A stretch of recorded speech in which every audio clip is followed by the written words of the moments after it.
उत्तर प्रदेश की औद्योगिक राजधानी कानपुर इन दिनों पत्रकारों पर दर्ज हो रहे मुकदमों को लेकर चर्चा में है।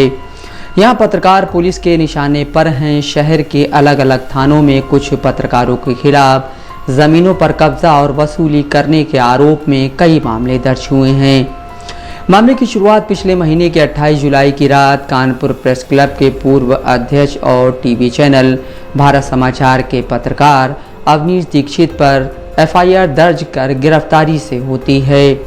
अवनीश पर शहर के पौष इलाके सिविल लाइन में करीब 1000 करोड़ रुपए कीमत की जमीन पर अपने साथियों के संग कब्जा करने का आरोप है। इसके बाद शहर में वसूलीबाज पत्रकारों और यूट्यूबर्स की धरपकड़ शुरू हो गई। पुलिस कमिश्नर अखिल कुमार ने कहा कि जनमानस में खौफ पैदा करने वाले वसूलीबाज यूट्यूबर्स फेसबुक या व्हाट्सएप पत्रकारों की अब खैर नहीं है। उन्होंने ऐसे तथाकथित वसूलीबाज पत्रकारों की शिकायत दर्ज कराने की अपील भी आम जनता से की है। यही नहीं, इसके लिए पुलिस ने बाकायदा नंबर जारी किए कि आप इन नंबरों पर शिकायत कर सकते हैं। इसका असर यह हुआ कि कानपुर के अलग अलग थानों में ऐसे आरोपियों के खिलाफ दर्जन भर एफआईआर दर्ज हो गई। एफआईआर दर्ज होने का सिलसिला अभी भी जारी है। शहर में अभी आरोपियों समेत कई पत्रकारों के खिलाफ पुराने मामले में भी शिकायत दी जा रही है और पुलिस भी फौरन एक्टिव होकर एफआईआर दर्ज कर रही है। हालांकि कई शिकायतों की अभी जांच चल रही है। 28 जुलाई को एक एफआईआर थाना कोतवाली में दर्ज की गई। ये एफआईआर विपिन कुमार की शिकायत पर दर्ज हुई है। विपिन पेशे से कानपुर तहसील में लेखपाल हैं।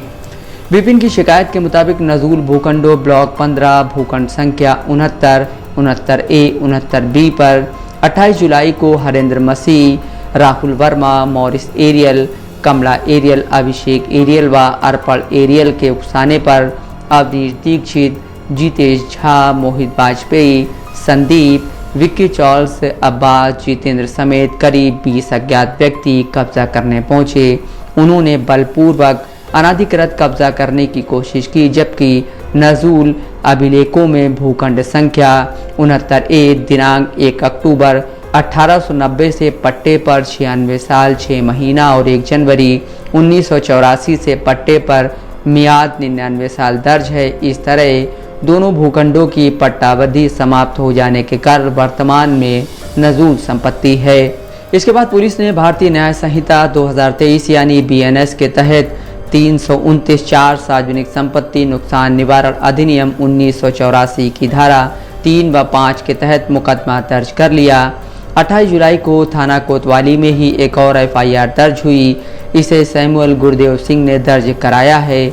इस एफआईआर के मुताबिक वह परिवार सहित बाहर गए हुए थे, तभी पीछे से हरेंद्र कुमार मसीह के लोगों ने गार्ड को बंधक बना लिया और उनकी प्रॉपर्टी पर कब्जा कर लिया।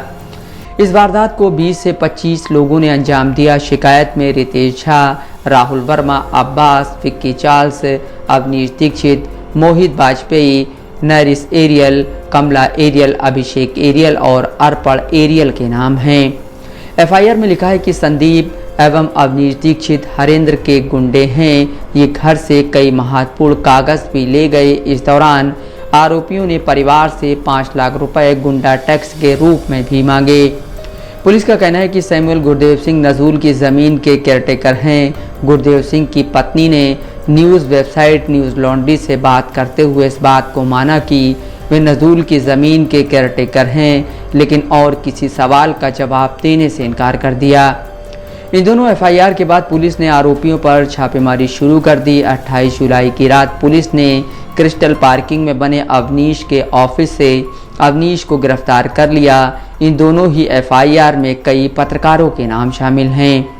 इस पूरे मामले पर ADCP Lakhan Yadav news laundry से कहते हैं कि पत्रकारिता के चलते किसी पर एफआईआर दर्ज नहीं की है। जो लोग अपने आप को पत्रकार कहकर वसूली वगैरह करते हैं, उन पर एफआईआर दर्ज की गई है। वे कहते हैं नजूल की ज़मीन की 2010 में ही ज्वाइंट मजिस्ट्रेट ने जांच की थी और फिर डीएम रैंक के अधिकारी ने इसे नजूल में डालकर ये आदेश दिया था कि इसमें कुछ भी डीएम की अनुमति के बिना नहीं होगा। वे आगे कहते हैं जिन पत्रकारों पर एफआईआर दर्ज की गई है वे 28 जुलाई रविवार की सुबह को अपनी मर्जी से ज़मीन पर कब्जा करने पहुंचे थे। इस दौरान जो लोग वहां रह रहे थे या कह सकते हैं कि केयरटेकर थे, उनके साथ मारपीट हुई। इस मामले में 28 जुलाई को ही 2 एफआईआर दर्ज की गई हैं, एक लेखपाल की ओर से और दूसरी जो वहां रह रहे थे उनकी ओर से। इसमें करीब 20 लोग नामजद हैं और बाकी अज्ञात हैं। लखन यादव कहते हैं, इस पूरे घटनाक्रम में भारत समाचार के पत्रकार अवनीश दीक्षित अगुवाई कर रहे थे। झांसी के रहने वाले हरेंद्र मसीह नाम के एक व्यक्ति ने ज़मीन को षड्यंत्र के तहत एक फर्म दर्शाकर अपने नाम करने की कोशिश की थी। इसके बाद उसने अवनीश को पावर ऑफ अटॉर्नी दी। मसीह अभी फरार है, गिरफ्तारी की कोशिश जारी है। यादव आगे कहते हैं, यह सब खेल कागजों पर चल रहा था। हरेंद्र मसीह इसी तरह की ज़मीनों पर ऐसा काम करते हैं। आरोपियों में पत्रकार कम, यूट्यूबर ज़्यादा हैं। अभी तक सिर्फ 2 गिरफ्तारियां हुई हैं, बाकी लोग फरार हैं। जिस दिन अवनीश दीक्षित को गिरफ्तार किया गया था उस दिन पुलिस टीम का एक बड़ा जत्था शामिल था, जिनमें 11 थानों की पुलिस और 3 एसीपी शामिल थे। न्यूज़ लॉन्ड्री के पत्रकार अवधेश कुमार के ये पूछे जाने पर क्या अवनीश इतने पावरफुल हैं कि उन्हें इतनी भारी तादाद में पुलिस के लोग पकड़ने पहुंचे, इस पर यादव कहते हैं कि पावरफुल तो नहीं कहेंगे, लेकिन बेहतर मैनेजमेंट के लिए ऐसा किया गया। कई बार सुरक्षा के लिए ऐसा किया जाता है। बिकरू कांड से सबक लेना चाहिए। यादव आगे जोड़ते हैं कि अवनीश पर पहले भी कई एफआईआर दर्ज हैं, उनका पुराना आपराधिक रिकॉर्ड रहा है। अवनीश दीक्षित पर 28 जुलाई के बाद से अब तक 9 मामले दर्ज हो चुके हैं। कोतवाली व बर्रा थाने में रंगदारी, हनुमंत विहार में SC/ST एक्ट व अन्य धाराओं में भी एफआईआर दर्ज हुई है। पत्रकार अवनीश दीक्षित पर जनवरी में भी कोतवाली थाने में एक एफआईआर दर्ज की गई थी। इसे डिजिटल अखबार दीना टाइम्स के संपादक आलोक अग्रवाल ने दर्ज कराया था। दर्ज एफआईआर के मुताबिक कमिश्नरेट दफ्तर के बाहर दीक्षित ने अग्रवाल के साथ मारपीट की थी। इस मामले में पुलिस ने IPC 1860 की धारा 323, 504 और 506 के तहत एफआईआर दर्ज की थी। आलोक अग्रवाल ने न्यूज़ लॉन्ड्री को बताया, दीक्षित मोपेड पर चलने वाला एक पत्रकार था, लेकिन आज इसके पास अपार संपत्ति और कई लग्जरी गाड़ियां हैं। इसका पूरे शहर में मकड़जाल था। पत्रकारिता की आड़ में ज़मीनों पर कब्जा करना, लोगों को धमकाना, वसूली करना इसका धंधा था। इसने मेरे साथ भी मारपीट की, जिसके चलते मैंने इस पर एफआईआर दर्ज कराई। इसका पूरा एक गैंग है जो अन्य पत्रकारों के साथ मिलकर घटनाओं को अंजाम देते हैं। इसके गैंग में ख़ास तौर पर यूट्यूबर शामिल हैं। वो कहते हैं, इन पत्रकारों में सोनू पांडे उर्फ विवेक, अजीत यादव, अभिनव शुक्ला, मनोज यादव, रमन गुप्ता, राहुल वाजपेयी, अभिषेक शर्मा शामिल हैं। इनमें ज़्यादातर यूट्यूबर्स हैं। पत्रकार अभिषेक शर्मा पर भी 2 एफआईआर दर्ज हुई हैं। ये दोनों एफआईआर 5 अगस्त को हनुमंत थाने और बर्रा थाने में दर्ज हुई हैं। अभिषेक BBC के लिए फ्रीलांस काम भी करते हैं, साथ ही वर्तमान में स्थानीय अखबार दैनिक लोक भारती में काम करते हैं। अभिषेक पर पप्पू गौतम नाम के एक व्यक्ति ने एफआईआर दर्ज कराई है। आरोप है कि अभिषेक ने पप्पू के प्लाट के बाहर अपने नाम का बोर्ड टांग दिया और इस पर कब्जा करने का प्रयास किया। साथ ही पप्पू के साथ मारपीट की और जाति सूचक शब्दों का इस्तेमाल किया।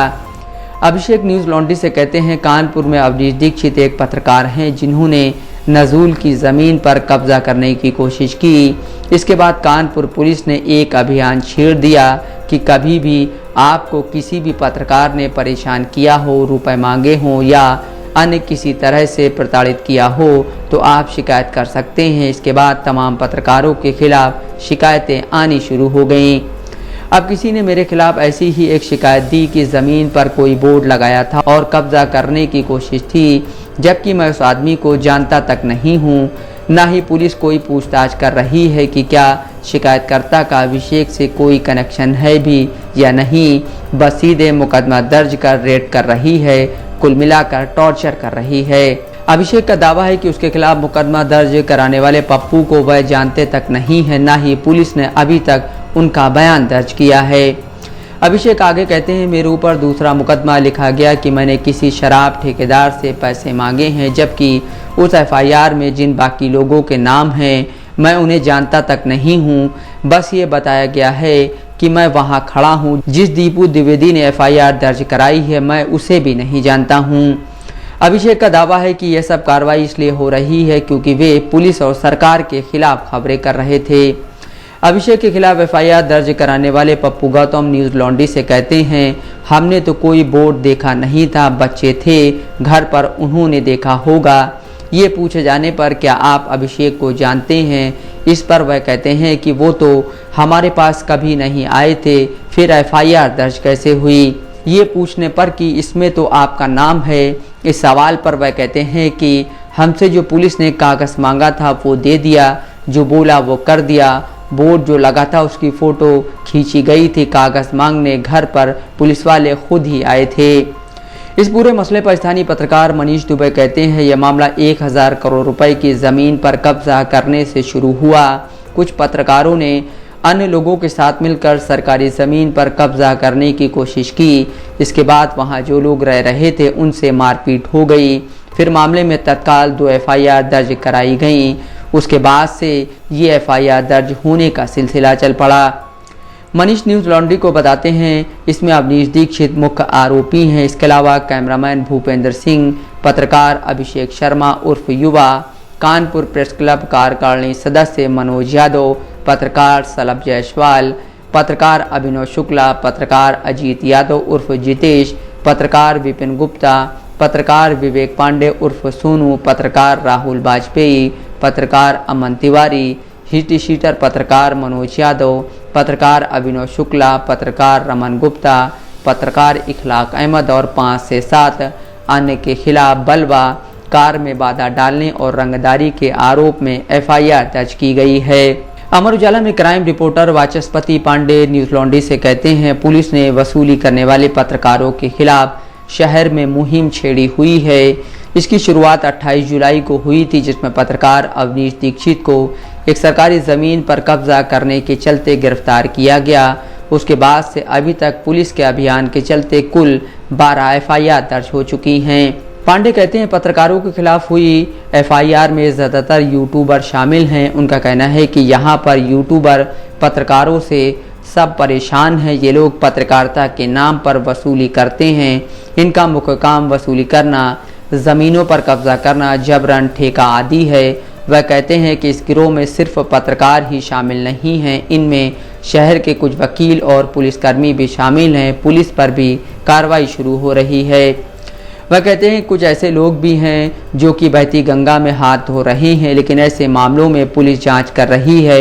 अभी तक 3 पत्रकार गिरफ्तार किए गए हैं। इनमें भारत समाचार के अवनीश दीक्षित, के न्यूज़ के रिपोर्टर शुभम मिश्रा और शाश्वत टाइम्स के रिपोर्टर नितिन सिंह शामिल हैं। बाकी गिरफ्तारियों के लिए पुलिस छापेमारी कर रही है। फिलहाल पुलिस अवनीश दीक्षित और उसके साथियों के खिलाफ गैंगस्टर एक्ट की कार्रवाई करने की तैयारी कर रही है। पुलिस ने अब तक इन अपराधों में शामिल 36 लोगों को चिन्हित किया है। अकेले अवनीश पर सब नए पुराने मिलाकर 14 मामले दर्ज हो चुके हैं। पुराने मामलों में भी पुलिस ने नए सिरे से जांच शुरू कर दी है। मोन्टू राजा, दस्तक लाइव न्यूज़।